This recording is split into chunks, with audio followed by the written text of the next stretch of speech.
90 70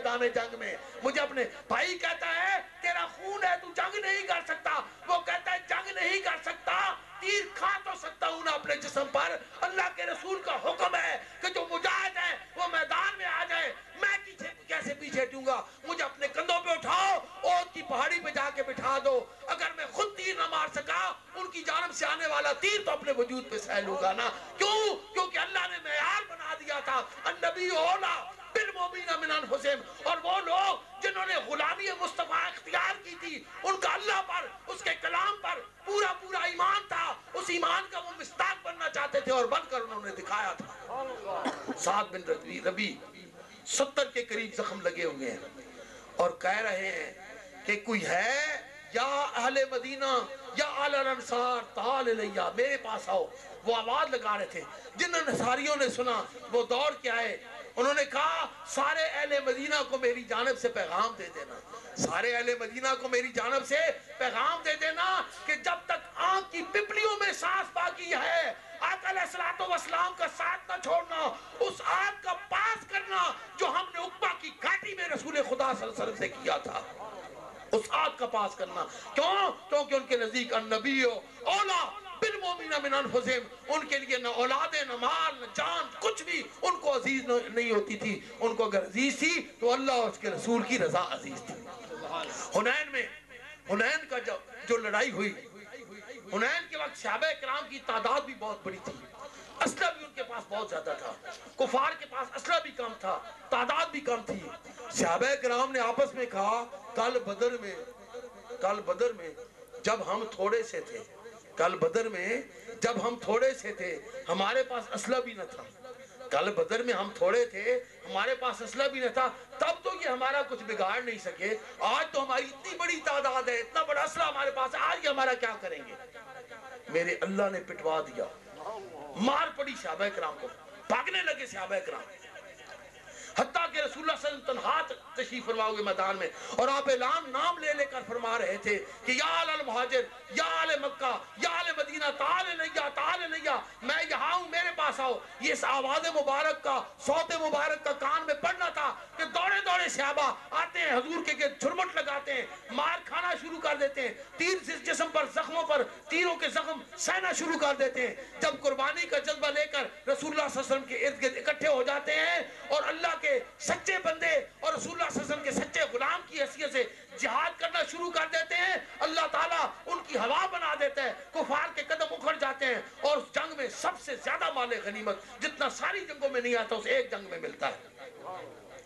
پھر اللہ رب العزت قرآن کے ذریعے, وحی کے ذریعے سختی فرماتے ہیں کہ اے صحابہ, کل بدر میں تو تم مجھ سے دعائیں کر رہے تھے مدد کرو اللہ, کل بدر کے میدان میں تو ساری رات رو رو کر مجھ سے دعائیں مانگ رہے تھے, اللہ ہم تیرے دین کے لیے میدان میں آئے ہیں, بے سر و سامان ہے, کچھ بھی نہیں ہے, نہ غلہ ان کے اونٹوں پر, نہ پانی کی پکالیں تھی, کیا تھا؟ میں وحدت سے قلب مطمئن سرشار تھا ان کا, کہ سرکار دو عالم قافلہ سالار تھا ان کا.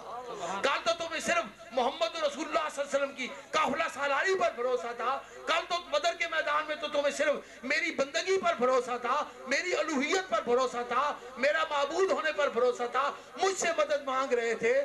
آج تمہیں تلواروں اور نیزوں اور تعداد پر کمانڈ ہو گیا, تو یاد رکھو تلوار کا حشر کیا ہوا ہے, تلوار کا حشر کیا ہوا. یہ سختی فرمائی. اس جنگ میں سب سے زیادہ مال غنیمت آیا, رسول اللہ صلی اللہ علیہ وسلم نے مال غنیمت تقسیم کرنا شروع کر دیا. عرب کے مکہ کے لوگ تازہ مسلمان ہوئے تھے, آپ نے مکہ کے سرداروں کو بہت کچھ دیا, کسی کو اونٹ, کسی کو گھوڑے, کسی کو ہیرے, کسی کو چاندی, کسی کو جواہرات. اب اہل مدینہ نے خسر پسر کی کہ دیکھو, آپس میں سرگوشیاں کی کہ دیکھو, کل مکے والوں نے مکہ سے نکالا تھا, پناہ ہم نے دی, مکہ والوں نے حملہ کیا, دفاع ہم نے کیا, خون ہم نے دیا, مکہ والوں نے مال سے محروم کیا, اپنا مال ہم نے پیش کیا, اور آج جب دینے کی باری آئی تو سارا مکے والے قریبی رشتہ داروں کو دے دیا, ہمیں کچھ نہیں دیا. یہ سرگوشیاں رسول اللہ صلی اللہ علیہ وسلم کا پہنچی, آپ نے منبر بچھوایا, آپ نے فرمایا تمہاری یہ باتیں مجھ تک پہنچی ہے, ہاں میں اقرار کرتا ہوں کہ مکہ والوں نے ہمیں مکہ سے نکالا تھا, تم نے مدینہ والوں نے ہمیں دی تھی. ہاں میں اقرار کرتا ہوں مکہ والوں نے ہمارا مال چھینا تھا, تم نے اپنے مال سے ہماری دلداری کی تھی. ہاں میں اللہ کا رسول, میں مانتا ہوں کہ مکہ والوں نے ہم پر حملہ کیا تھا, ہم نے اپنے خبری دے کر ہمارا دفاع عطا کیا تھا، اور تم کہو جب دینے کی باری ہے تو مکہ والے سارے چاندی جواہرات لے گئے۔ یاد رکھو اے اہل مدینہ، کیا تم اس پر مطمئن نہیں ہو کہ ہیرے، چاندی، جواہرات، گھوڑے، اونٹ، یہ سارا تو مکہ والے لے جاؤ، اللہ کا رسول تم لے کر مدینہ میں چلے جاؤ۔ اب ایک چیخ و پکار تھی جو اہل مدینہ میں پڑ گئی، ارکیو اللہ یا رسول اللہ، وجلسوا علی رکبتہ، وہ گھٹنوں کے بل جلسوا نہ، گھٹنے ٹیک لینا، پیٹھ اٹھا لینا اور ایسے ہاتھ باندھ کے کھڑے ہو جانا، عرض کرنا یا رسول اللہ، اوہ اللہ یا رسول اللہ، اوہ اللہ یا رسول اللہ۔ کیوں؟ کیونکہ ان کے نزدیک النبی اولا بالمؤمنین من انفسہم، کہ نبی کی ذات، نبی کا مقام انہیں اپنی جان سے بھی بڑھ کر پیارا ہوتا ہے، اور جس کو اپنی جان سے بڑھ کر پیارا نہیں ہوگا وہ مومن نہیں ہوگا۔ جو مومن ہوگا یہ ایک معیار ہے جو قرآن نے ٹھہرا دیا ہے، یہ ایک معیار ہے۔ آج اپنے دلوں کو تھام کے دیکھو، اپنے ضمیروں کو دیکھو، کیا تمہارے نزدیک سید ہونا، مرزا ہونا، مغل ہونا، ملک ہونا، ٹیوانا ہونا، گجر ہونا، جٹ ہونا یہ فضیلت والا ہے، یا اللہ کا بندہ اور اس کے رسول کا غلام ہونا یہ فضیلت والا ہے؟ اگر یہ برادریوں کے تعصبات یہ تمہارے لیے فضیلت والے ہیں، ان کو تم زیادہ فضیلت دو گے اللہ کے دین اور اس کی بندگی سے، تو پھر یاد رکھو پھر وہی زمانہ جاہلیت کی جانب لوٹ جانا ہے ہمارا۔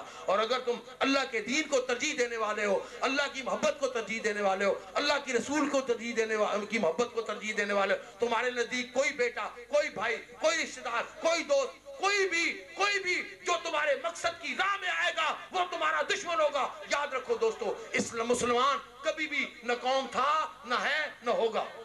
مسلمان قوم نہیں ہے۔ یہ جو ہم قوم کا لفظ آج استعمال کرتے ہیں، بربنائے جہالت ہم استعمال کرتے ہیں۔ مسلمان کبھی بھی یہ قوم نہیں رہے۔ یاد رکھو قومیتوں کی بنیاد یا رنگ کی بنا پر ہوتی ہے کہ فلاں گورے رنگ والا ہے، فلاں کالے رنگ والا ہے، یا علاقے کی بنا پر ہوتی ہے فلاں افریقہ کا ہے، فلاں امریکہ کا ہے، یا زبان کی بنا پر ہوتی ہے فلاں پشتو بولنے والا ہے، فلاں سندھی بولنے والا ہے، فلاں عربی بولنے والا ہے، فلاں انگریزی بولنے والا ہے، فلاں فرانسیسی بولنے والا ہے۔ یہ قومیتوں کی بنیاد ہوتی ہے۔ اسلام یہ بتاتا ہے کہ کوئی عربی بولنے والا ہے، کوئی پشتو بولنے والا ہے، کوئی سندھی بولنے والا ہے، کوئی ایرانی بولنے والا ہے، کوئی تورانی بولنے والا ہے، کلمہ لا الہ الا اللہ محمد رسول اللہ پڑھ لیتا ہے وہ مسلمان ہو جاتا ہے۔ ایک سندھو ایک ٹیوانا مسلمان ہوتا ہے، ایک سندھو ایک ٹیوانا کافر ہوتا ہے، ایک قریشی مسلمان ہوتا ہے، ایک قریشی کافر ہوتا ہے، باپ مسلمان ہوتا ہے، بیٹا کافر ہوتا ہے، ابو بکر مسلمان ہوتا ہے، عبد الرحمن بن ابی بکر کافر ہوتا ہے۔ باپ اور بیٹا آپس میں جنگ کر رہے ہوتے ہیں، جدا باپ اور بیٹوں کو بھی یہ وہ نظریہ ہے جو جدا کا امتیاز پیدا کر دیتا ہے مومن اور کافر کے درمیان۔ اس میں نہ رنگوں کا تباین دور کر دیتا ہے۔ کوئی کالے رنگ والا آتا ہے، کوئی گورے رنگ والا آتا ہے، کوئی سفید رنگ والا آتا ہے، کوئی تانبے رنگت والا آتا ہے، کوئی سامنے رنگت والا آتا ہے۔ جو بھی کلمہ لا الہ الا اللہ محمد رسول اللہ پڑھ لیتا ہے وہ مسلمان ہو جاتا ہے۔ جب اللہ کی دربار میں پہنچتا ہے، اللہ کی بارگاہ میں پہنچتا ہے تو ایک ہی صف میں کھڑے ہو گئے محمود و ایاز، ایک ہی صف میں کھڑے ہو گئے محمود و ایاز۔ نہ کوئی بندہ رہا نہ کوئی بندہ رواز، بندوں صاحب و محتاج غنی ایک ہوئے، تیری سرکار میں پہنچے تو سبھی ایک ہوئے۔ یہاں بکر سے یا میاں والی، مجھے ذہن میں نام یاد نہیں، اس علاقے سے آنے والا خطیب امام آگے ہوتا ہے، پیچھے چورا شریف سے آنے والا پیر سید وہ ہوتا ہے، یہاں کا نیلے والا کا ٹیوانا ہوتا ہے، مصری ہوتا ہے، نائی ہوتا ہے، موچی جو بھی ہوتا ہے، سب ایک ہی صف میں کندھے سے کندھا ملا کر کھڑے ہو جاتے ہیں۔ کوئی تفریق نہیں ہوتی کہ کون سید ہے،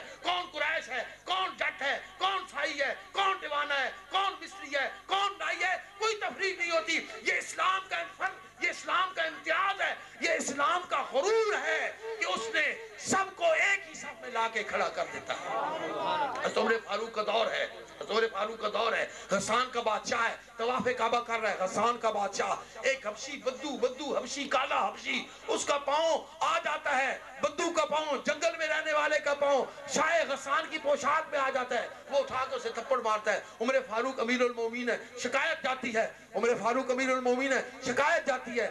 آپ کہتے ہیں کہ الیدو بالید والجروح قصاص، آیت کریمہ کافی طویل، کہ بدلہ ہوگا، تھپڑ کا بدلہ تھپڑ، یہ قرآن بتاتا ہے۔ وہ کہتا ہے مجھے وقت دے میں اس کو شاید راضی کر لوں۔ آپ نے کہا راضی کرنے کا وقت میں دیتا ہوں۔ رات کے وقت شاہ غسان بھاگ جاتا ہے مدینہ چھوڑ کر، مکہ چھوڑ کر، اور روم میں بھاگ کے چلا جاتا ہے۔ حضرت عمر فاروق رضی اللہ تعالیٰ عنہ نے ایک بادشاہ کا بھاگ جانا، کافر ہو جانا، اسلام کو ترک کر دینا تو برداشت کر لیا تھا، لیکن اللہ کا بنایا ہوا قانون اور رسول اللہ صلی اللہ علیہ وسلم کا نافذ کر فرد قانون سے پیٹ نہیں پھیری تھی، منہ نہیں موڑا تھا۔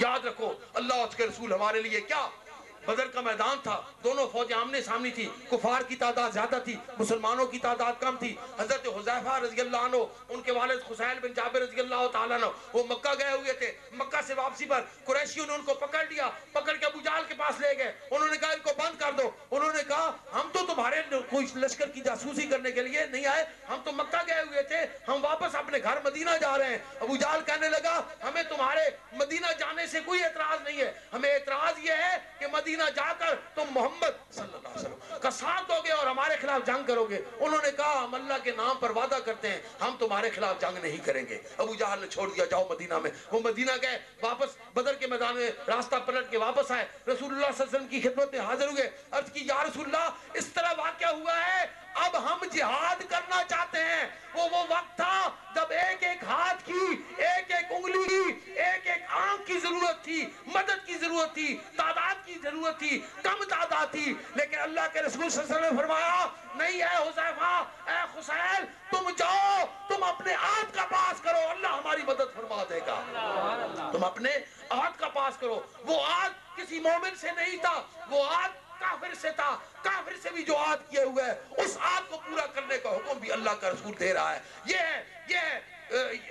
ہے رسول اللہ صلی اللہ علیہ وسلم کی سنت مطہرہ، یہ ہے فرمان، ان کا ہم نے تتبع کرنا ہے، ان کی ہم نے اطاعت کرنی ہے، ان کو ہم نے اپنی ذات سے، اپنی جان سے بڑھ کر، یعنی یہ فرمان فرما کر گویا رسول اللہ صلی اللہ علیہ وسلم نے یہ جو آج چلتا ہے نا کہ کچھ مفادات اور مصلحتوں کی خاطر اگر کبھی اصولوں کو چھوڑ دیا جائے تو کوئی فرق نہیں پڑتا، کچھ مفادات کی خاطر، کچھ مصلحتوں کی خاطر کبھی کبھی اصولوں کو ترک بھی کیا جا سکتا ہے۔ اللہ کے رسول صلی اللہ علیہ وسلم نے فرما دیا کہ تلواروں کی جھنکار میں، نیزوں کے سایوں میں بھی تم اپنے کیے ہوئے عہد کو نہیں توڑ سکتے، تم اپنے اصولوں کو نہیں چھوڑ سکتے، جو اصول اللہ نے تمہارے لیے بیان فرما دیے ہیں، جو اصول اللہ کے رسول نے تمہارے لیے مقرر فرما دیے ہیں۔ کیونکہ اللہ نے ایمان کا ایک معیار بنا دی کہ نبی اولا بالمؤمنین من انفسہم، کہ نبی کی ذات مومن کو اپنی جان سے بڑھ کر پیاری ہوتی ہے۔ جس کو جان سے بڑھ کر پیاری ہوگی وہ مومن ہوگا، اور جس کو اپنی جان پیاری ہوگی اس کا ایمان کامل نہیں ہوگا۔ اللہ تعالیٰ سے دعا التجا ہے مجھے اور آپ سب کو کامل ایمان والا مومن بننے کی توفیق عطا فرمائے، آمین۔ وآخر دعوانا الحمدللہ رب العالمین۔ یا نبی سلام یا رسول سلام، یا رسول سلام، یا حبیب سلام علیکہ صلوات آقا منہ سے کعب کھولو اور عاشقوں سے ہنس کے بولو، ہمیں در بدر نہ رولو، یا نبی سلام یا رسول سلام، یا حبیب سلام علیکہ صلوات اللہ۔ اے خدا کے لاڈلے پیارے رسول، اور یہ سلام عاجزانہ ہو قبول، دست بستہ ہے کھڑے حاضر غلام، اور پیش کرتے ہیں غلامانہ سلام۔ آبی جا واللیل زلفان والیا، اور مل بھی جا مازاغ اکھان والیا، کیریاں درداں غماں دی گھیریاں، رات دن تقدیم راواں تیریاں، سلام اے آمنہ کے لال اے محبوب سبحانی، سلام اے فخر موجودات فخر نوع انسانی، سلام اے آتشی زنجیر باطل توڑنے والے، سلام ہے خاک کے ٹوٹے ہوئے دل جوڑنے والے، سلام ہے خاک کے ٹوٹے ہوئے دل جوڑنے والے، سلام اس پر کہ جس نے بے کسوں کی دستگیری کی، سلام اس پر کہ جس نے بادشاہی میں فقیری کی، سلام اس پر کہ جس نے بادشاہی میں فقیری کی، آمین۔ الحمدللہ رب العالمین والعاقبۃ للمتقین والصلاة والسلام علی نبی الکریم وعلی آلہ وصحبہ اجمعین۔ ربنا ظلمنا انفسنا وان لم تغفر لنا وترحمنا لنكونن من الخاسرین۔ ربنا آتنا فی الدنیا حسنۃ وفی الآخرۃ حسنۃ وقنا عذاب النار۔ اللہم اید الاسلام والمسلمین، اللہم اعز الاسلام والمسلمین واخذل الکفر والکافرین۔ اے العالم نیک راہ پر چلنے کی توفیق عطا فرما، شر نفس شر شیطان سے بچا، شیطانی وساوس سے بچا، شیطانی اعمال سے بچا، شیطانی سنگت سے بچا، شیطانی محفل سے بچا، شیطانی دوستی سے بچا۔ اے العالم جن دوستوں نے اس جلسہ کے انعقاد میں، اس محفل کے انعقاد میں دامے درمے قدمے سخل للذین آمنوا ربنا انک رؤوف الرحیم۔ تجھے فضل کرتے نہیں لگتی بات، نہ مایوس ہو تجھ سے امیدوار، رحم کر تجھ کو ہی رحمت کا خدا کہتے ہیں، ان کے صدقے میں جنہیں صلی اللہ کہتے ہیں۔ رحم کر اپنے نہ آئینے کرم کو بھول جا، ہم تجھے بھولے ہیں لیکن تو نہ ہم کو بھول جا، خار ہیں بدکار ہیں تیرے ہی مہمان رہے، اے خدا جسم میں جب تک کہ میرے جان رہے، تیرے صدقے تیرے محبوب کے قربان رہے، کچھ رہے یا نہ رہے پر یہ دعا ہے کہ امیر نزا کے وقت سلامت میرا ایمان رہے۔ اے الہی حمیت دین نصیب فرما، غیرت دین نصیب فرما، باطل فاسق ظالم قوتوں کے خلاف ٹکرانے کا عزم و حوصلہ نصیب فرما۔ فانصرنا علی القوم الکافرین، فانصرنا علی القوم الفاسقین، فانصرنا علی القوم الظالمین، فانصرنا علی القوم اليہود والمجوس والہنود، فانصرنا علی القوم النصارى والمشرکین، فانصرنا علی القوم النصارى والمشرکین۔ ربنا لا تزغ قلوبنا بعد إذ هديتنا وهب لنا من لدنك رحمة إنك أنت الوهاب، ربنا تقبل منا إنك أنت السميع العليم وتب علينا إنك أنت التواب الرحيم۔ صلى الله تعالى على خير خلقه ونور عرشه وزينة فرشه محمد وآله وصحبه وآل بيته ذرياته أجمعين۔